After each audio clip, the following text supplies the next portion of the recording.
Hey, Prince Bosco here with another video. And today I'm going to be talking about the history of video games. Why? Because recently I've just been intrigued by it, so I've been doing a lot of research about it. But where does one start with such a topic like this? Well, what I think you need to understand is where the technology comes from. And so, as all things, it started with an idea. In 1642, a man named Blaise Pascal was the son of a French tax collector. He wanted to help his father with his job of computing.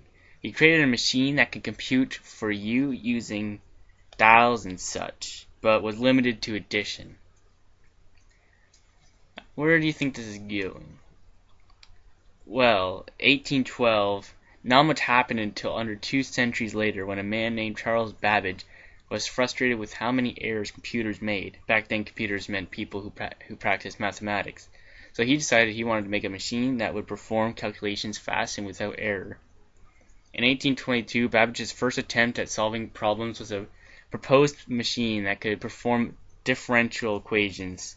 It was powered by steam and was as large as a locomotive. It was meant to solve the equations with a program and print out the results.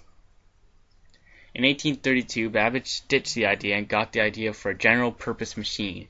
A machine has always been thought of something that does one thing and does it well and fast. The machine was called the elliptical engine, consisting of over 50,000 components.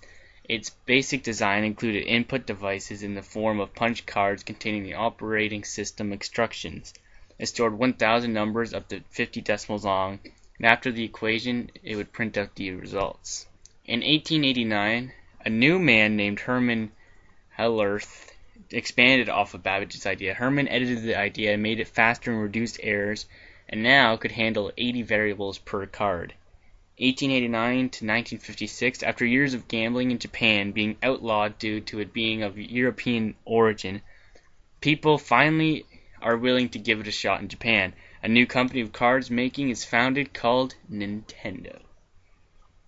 In 1896, Hermann's idea went into the business world, founding Tabulating Machine Company. In 1919, the company RCA is founded.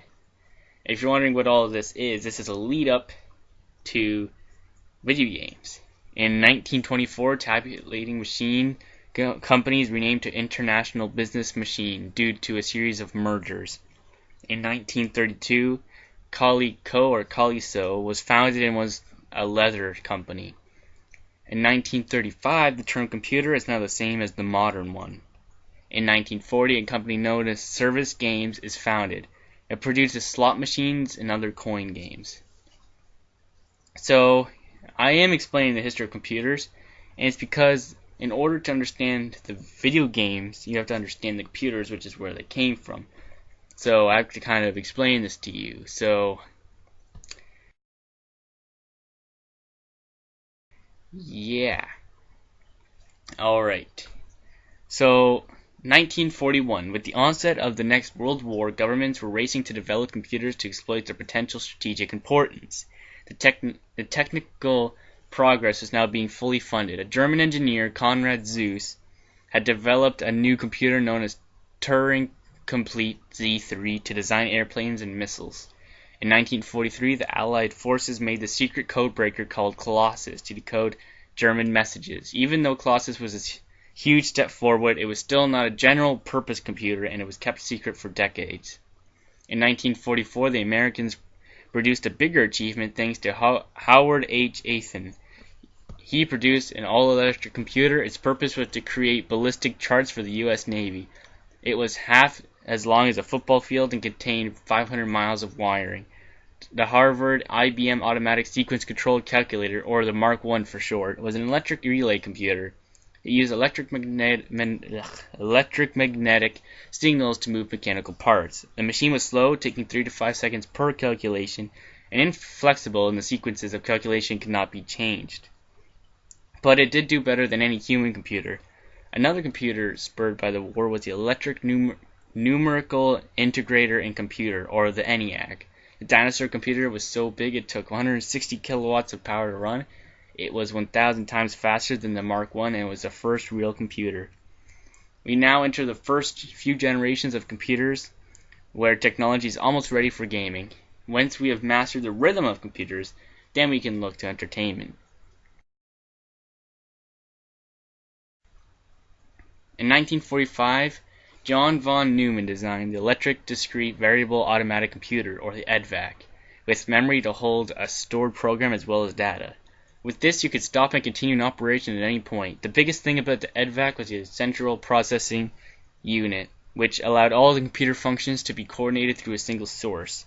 Also, a new company is founded called Mattel Creations, and obviously that company will come into effect later. 1946, Tokyo Telecommunications Engineering Corporation is founded and made Japan's first tape recorder. Yay! 1947, Cathode Ray Tube Amusement Device is the first computer-generated game and is a missile simulator and used a radar.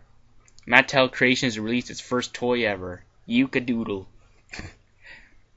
If wondering, the Cathode Ray Tube Amusement Device could be considered the first ever video game, but technically it's kind of just a simulator, and it was just like a radar, so depends about what you really think. Anyways, in 1947 to 1958, chess on a computer was being tested to test a computer's intelligence. The computer could only play in 2 different checkmates and thus could not play an actual game of chess. In 1954, Rosen Enterprises is founded and become Service Games competitor. In 1958, Tokyo Telecommunications Engineering Corporation changed its name to Sony. So now you're starting to get how it all makes sense. First generation of computers, 1951 to 1959. This generation was defined by the fact that operating functions were made to order for the specific task within the computer was used for. Each computer had a binary code program called a machine language and told it what to do, but this made it hard to program and limited for versatility and speed. Vacuum tubes also allowed for the computers to be drastically smaller. In 1959, Mattel releases the Barbie doll, its most popular toy ever. Second generation of computers, 1959 to 1961. With the use of vacuum tubes and early advances in magnetic core memory, transistors led this generation of computers to be smaller, faster, and more energy efficient than any other. So this is where we jump off the computer train and into the gaming one. People now are wondering how we can have fun with this. And finally, the first video game and the creator. So anyways, that's the end of this part 1.